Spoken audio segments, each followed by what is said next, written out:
Usted puede sanar su vida. Louise Hay. Segunda parte. Una sesión con Louise. Capítulo 2. ¿Cuál es el problema? No hay peligro en mirar hacia adentro. El cuerpo no me funciona. Me duele, me sangra, me molesta, supura, se me tuerce, se me hincha, cojea, me arde, envejece, ve mal, oye mal. Es una ruina. Más cualquier otra queja que a usted se le ocurra. Creo que ya las he oído todas. Mis relaciones no funcionan. Son sofocantes, exigentes, no están nunca, no me apoyan, siempre están criticándome, no me quieren, jamás me dejan tranquilo. Están todo el tiempo metiéndose conmigo. No se preocupan por mí, me llevan por delante, jamás me escuchan, etc. Más cualquier otra queja que a usted se le ocurra. Sí, todas estas las he oído también muchas veces. Mis finanzas no funcionan. Mis entradas son insuficientes, irregulares, no me bastan. El dinero se me va más rápido de lo que entra. No me alcanza para pagar las cuentas. Se me escurre entre los dedos, etc. Más cualquier otra queja que a usted se le ocurra. Claro que las he oído todas. Mi vida no funciona. Jamás consigo hacer lo que quiero. No puedo contentar a nadie. No sé lo que quiero. Nunca me queda tiempo para mí. Mis necesidades y deseos siempre quedan postergados. Si hago esto, no es más que por complacerlos. No soy más que un felpudo. A nadie le importa lo que yo quiero. No tengo talento. No soy capaz de hacer nada bien. No hago más que postergar decisiones. A mí nada me sale bien, etc. Más cualquier otra queja que a usted se le ocurra. He oído todas estas y muchas más. Cada vez que le pregunto a un cliente nuevo qué es lo que le pasa, por lo general recibo una de esas respuestas, o quizá varias. Realmente, ellos creen que conocen el problema, pero yo sé que esas quejas no son más que el efecto externo de formas de pensar, que son internas. Por debajo de las pautas internas del pensamiento se oculta otra pauta, más profunda y más fundamental, que es la base de todos los efectos externos. Escucho las palabras que usan, mientras les voy haciendo algunas preguntas básicas. ¿Qué está sucediendo en su vida? ¿Cómo anda de salud? ¿Cómo se gana la vida? ¿Le gusta su trabajo? ¿Cómo van sus finanzas? ¿Cómo es su vida amorosa? ¿Cómo terminó su última relación? ¿Y la anterior a esa?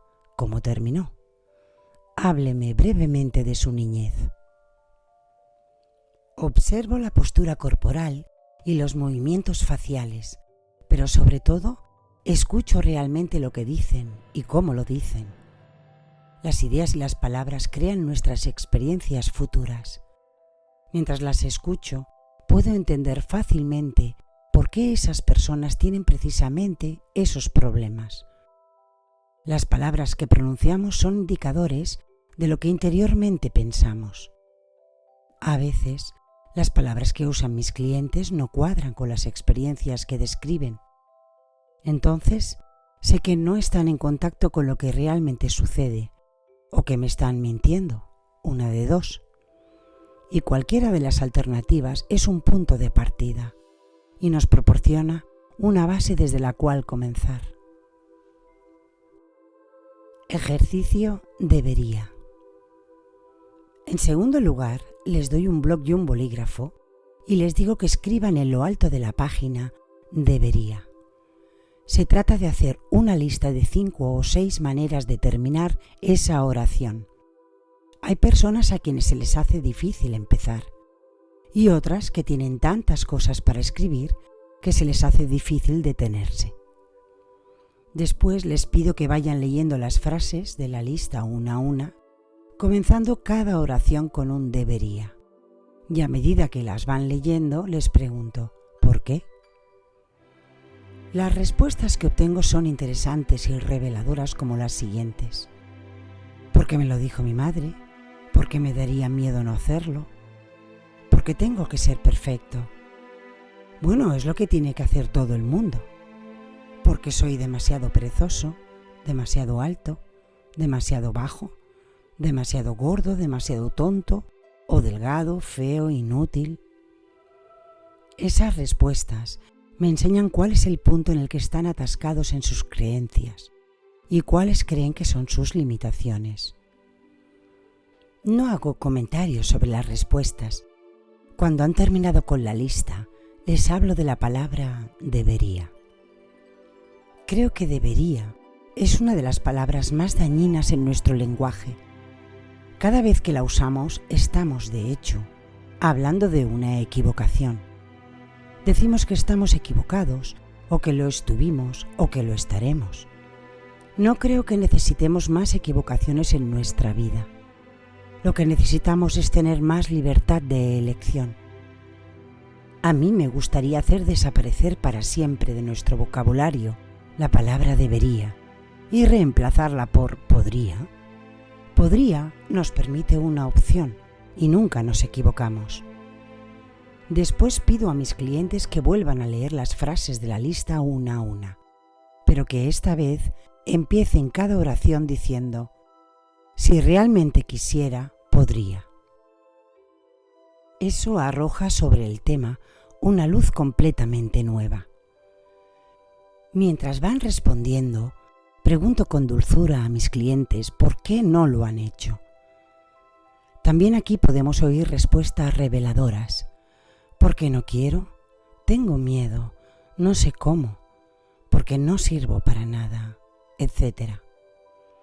Con frecuencia me encuentro con personas que se reprochan desde hace años algo que para empezar jamás quisieron hacer, o que se critican por no hacer algo que en realidad no fue idea de ellas, sino de otra persona que alguna vez les dijo que deberían. Cuando se dan cuenta de eso, ya pueden ir borrando aquello de su lista de deberías. ¡Y con qué alivio! Fíjense en toda la gente que durante años intenta estudiar una carrera que ni siquiera les gusta, solo porque los padres les dijeron que deberían ser dentistas o maestros. Piensen cuántas veces nos hemos sentido inferiores, porque cuando éramos niños nos dijeron que deberíamos ser más despiertos, o más ricos, o más creativos, como el tío tal o la prima cual. ¿Qué tiene usted en su lista de deberías que ya podría ir borrando con sensación de alivio? Después de pasar revista a esta breve enumeración, los clientes empiezan a considerar su vida desde un ángulo nuevo y diferente. Se dan cuenta de que mucho de lo que pensaban que deberían hacer son cosas que ellos, en realidad, jamás habían querido hacer, y que al intentarlo solo procuraban complacer a alguien. En muchos casos se dan cuenta de que si no hacen lo que quieren es porque tienen miedo de no ser lo bastante capaces. Ahora el problema ha empezado a cambiar.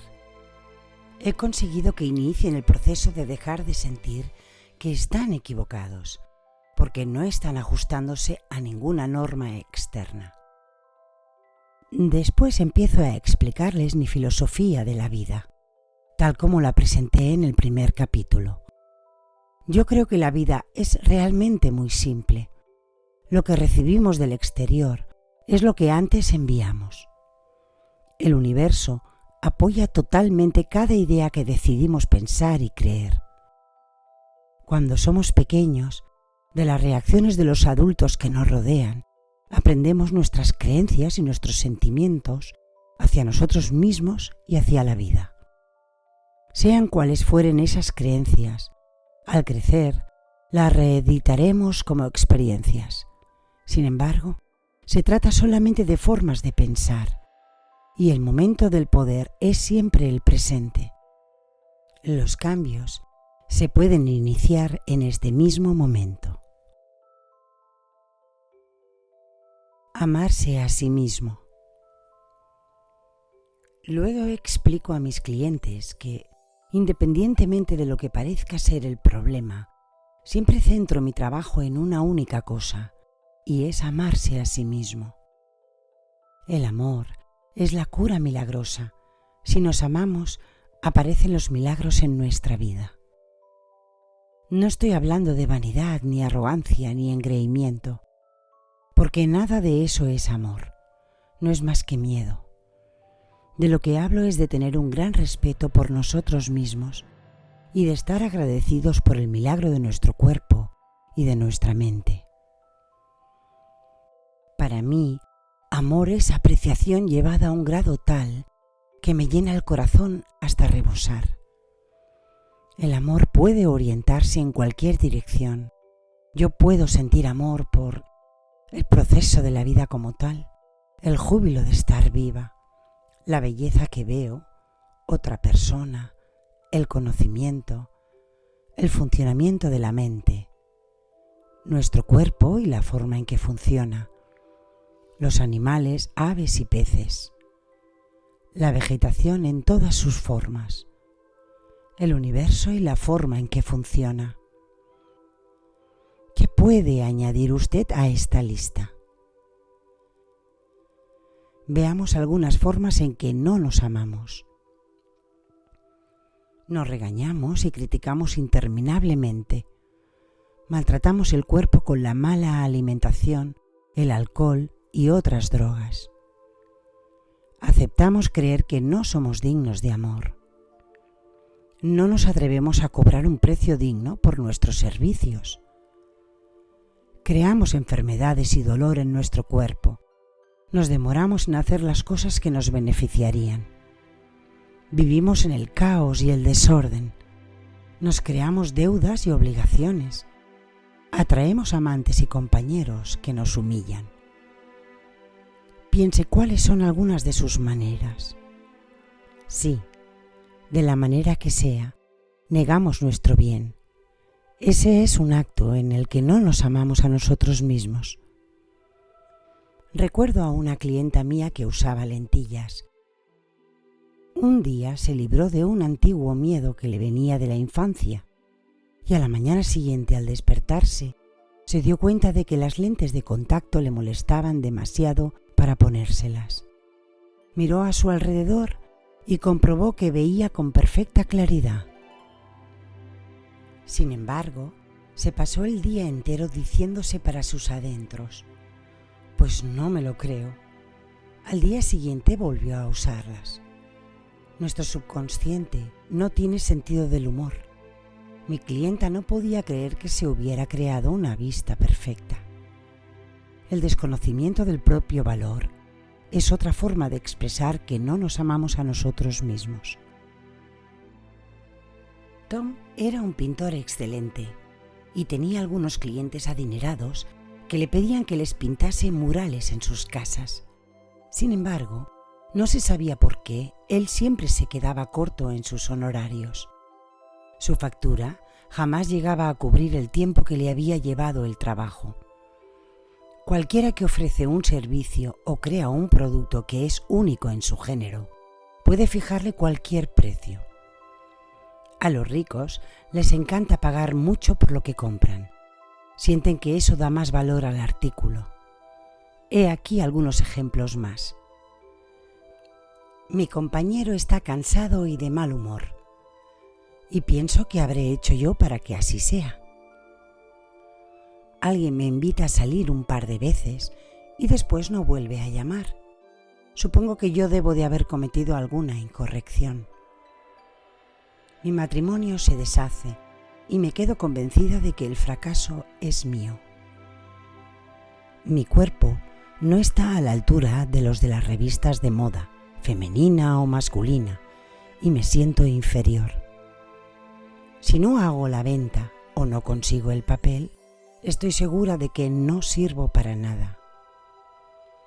Como me asusta la intimidad, no permito que nadie se me acerque demasiado y me refugio en los contactos sexuales anónimos. No puedo tomar decisiones porque estoy seguro de equivocarme. ¿Cómo expresa usted su desconocimiento de su propio valor? La perfección de los bebés.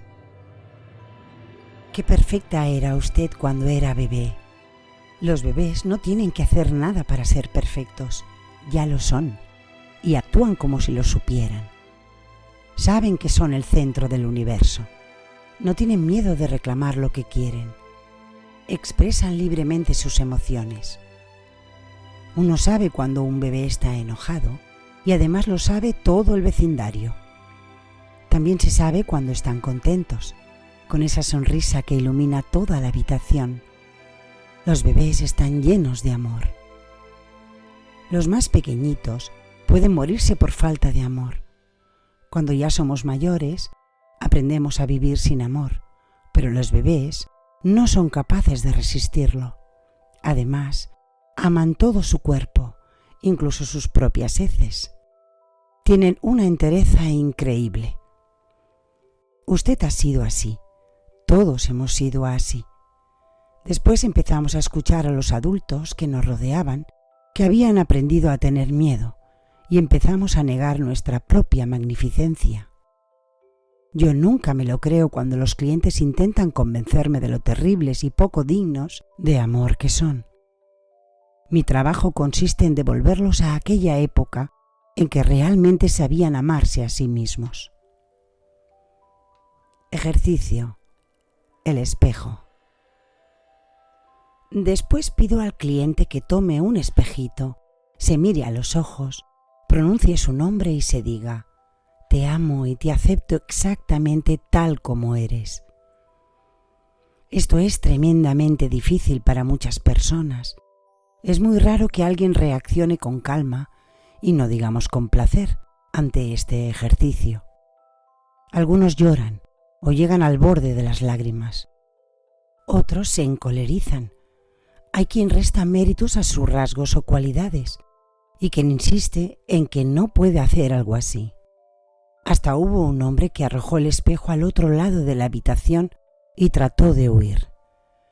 Necesitó varios meses para ser capaz de establecer una relación consigo mismo en el espejo. Durante años, yo me miré en el espejo solo para criticar lo que veía. Ahora me divierte recordar las horas interminables que me pasaba depilándome las cejas en el intento de hacerme por lo menos aceptable. Recuerdo que solía darme miedo mirarme a los ojos. Este ejercicio tan simple me enseña muchas cosas. En menos de una hora puedo llegar a algunos de los problemas fundamentales subyacentes, por debajo del que aparece como problema manifiesto. Si trabajamos solamente en el nivel de este último, podemos pasarnos un tiempo interminable resolviendo todos los detalles, y en el momento en que creemos haberlo arreglado, vuelve a saltar donde no lo esperábamos. El problema casi nunca es el verdadero problema. Una clienta estaba tan preocupada por su aspecto, y especialmente por los dientes, que iba de una dentista a otra y decía que lo único que conseguía era que cada vez se le viera peor. Cuando fue a hacerse arreglar la nariz, no se lo hicieron bien. Cada profesional reflejaba su propia convicción de que era fea. El problema no estaba en su apariencia, sino en su convencimiento de que eso era un problema. Otra mujer tenía un aliento muy desagradable. Era incómodo estar cerca de ella. Estaba estudiando para ser predicadora, y por debajo de su porte espiritual y piadoso, había una furiosa corriente de cólera y celos que estallaba ocasionalmente cuando ella temía que alguien pudiera estar amenazando su posición.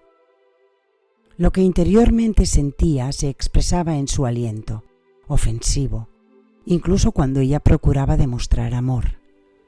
Nadie la amenazaba, a no ser ella misma.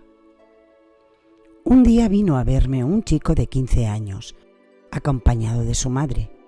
Tenía la enfermedad de Hodgkin y le concedían 3 meses de vida. Comprensiblemente, la madre estaba histérica y era de trato difícil, pero el muchacho, despierto e inteligente, quería vivir. Se mostró dispuesto a hacer todo lo que le dije, incluso a cambiar su manera de pensar y de hablar. Sus padres, separados, estaban siempre discutiendo, y en realidad el joven no tenía una vida hogareña estable. Deseaba desesperadamente ser actor. La persecución de la fama y la fortuna pesaba en él mucho más que su capacidad para el júbilo. Creía que solo podía ser aceptado y reconocido en su valor si se hacía famoso. Le enseñé a amarse y aceptarse como era. Empezó a ponerse bien y ahora, ya adulto, actúa con regularidad en Broadway. A medida que aprendía a aceptar el gozo de ser quien era, le fueron ofreciendo diversos papeles. El exceso de peso es otro buen ejemplo de cómo podemos desperdiciar muchísima energía en el intento de corregir un problema que no es real. Es frecuente que la gente se pase años y años combatiendo el fantasma de la grasa, sin poder rebajar de peso. Entonces culpan de todos sus problemas al exceso de peso, que en realidad no es más que un efecto externo de un profundo problema interior, que, por lo que he podido comprobar, es siempre miedo y necesidad de protección. Cuando se sienta asustada o insegura, o le parece que no sirve para... Mucha gente se refugia en los kilos extra como una protección. Insistir en acusarnos de pesar demasiado, sentirnos culpables con cada bocado que comemos, repetir todos los rituales a que nos sometemos cuando aumentamos de peso, todo eso no es más que una pérdida de tiempo. Dentro de 20 años podemos seguir en la misma situación si no hemos abordado jamás el verdadero problema.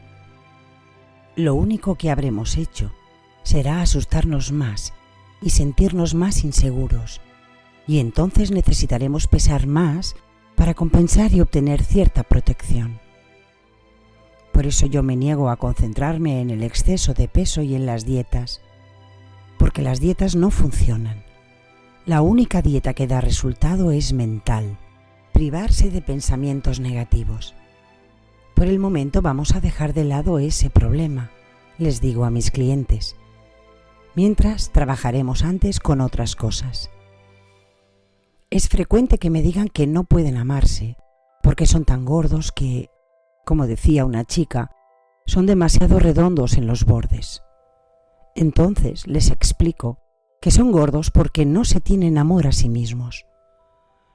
Cuando empezamos a amarnos y a probarnos, es sorprendente la forma en que desaparece el exceso de peso.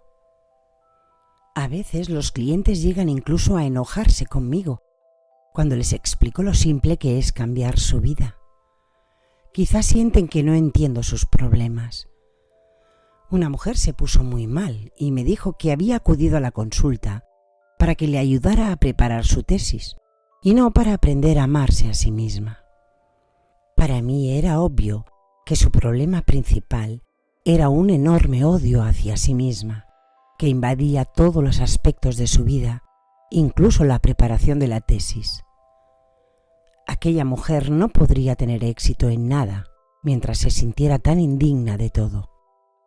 Un enorme odio hacia sí misma que invadía todos los aspectos de su vida, incluso la preparación de la tesis. Aquella mujer no podría tener éxito en nada mientras se sintiera tan indigna de todo. Incapaz de escucharme, se fue llorando para volver un año más tarde con el mismo problema, amén de muchos otros. Hay personas que aún no están listas, y decir esto no es juzgarlas. Todos empezamos a cambiar en el momento, el lugar y el orden adecuados para nosotros. Yo no empecé hasta después de los 40. El verdadero problema. Heme aquí, pues, con un cliente o una clienta que acaba de mirarse en el inocente espejito. y está en plena conmoción. Con una sonrisa de deleite lo animo.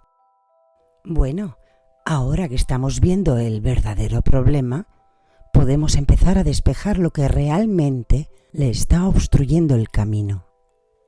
Y le sigo hablando del amor a uno mismo, de cómo para mí el amor a uno mismo comienza con la disposición a no criticarse nunca, jamás, por nada. Observo su expresión cuando les pregunto si ellos se autocritican. Es mucho lo que me dicen sus reacciones. Pero claro que sí, continuamente, ahora no tanto como antes. Bueno, ¿cómo voy a cambiar si no me critico? ¿Acaso no lo hacen todos? A esto último les respondo que no estamos hablando de todos, sino de ella o de él. E insisto, ¿por qué se autocritica? ¿Qué hay de malo en usted? Mientras hablan, voy haciendo una lista, y lo que dicen coincide a menudo con su lista de deberías. Sienten que son demasiado altos, demasiado bajos, demasiado gordos, demasiado flacos, demasiado tontos, demasiado viejos, demasiado jóvenes, demasiado feos. Esto último lo dicen con frecuencia los más apuestos y guapos. O si no, para ellos es demasiado tarde, demasiado pronto, demasiado difícil, demasiado... Casi siempre es demasiado algo. Finalmente, cuando llegamos a tocar fondo, me dicen, es que no sirvo para nada. Por fin, después de todo, hemos llegado al problema central. Se critican porque han aprendido a creer que no sirven para nada. Los clientes siempre se quedan pasmados ante la rapidez con que hemos llegado a este punto. Ahora ya no tenemos que preocuparnos por efectos secundarios, como los problemas corporales, o de relación, o de dinero, ni por la falta de expresiones creativas. Y podemos consagrar todas nuestras energías en disolver la causa del problema. No se aman a sí mismos. En la infinitud de la vida, donde estoy, todo es perfecto, completo y entero. La divinidad siempre me guía y me protege. No corro peligro al mirar dentro de mí. No corro peligro al evocar el pasado. No corro peligro si amplío mi visión de la vida. Soy mucho más que mi personalidad, pasada, presente o futura. Opto ahora por elevarme por encima de mis problemas de personalidad para reconocer la magnificencia de mi ser. Estoy totalmente en disposición de aprender a amarme. Todo está bien en mi mundo. Gracias por acompañarme. Si disfrutaron del contenido, les invito a suscribirse, darle like y dejar sus comentarios. Su apoyo significa mucho para mí. Soy Rose y deseo seguir compartiendo experiencias y conocimientos emocionantes con todos ustedes. Con gratitud, hasta el próximo vídeo. Saludos.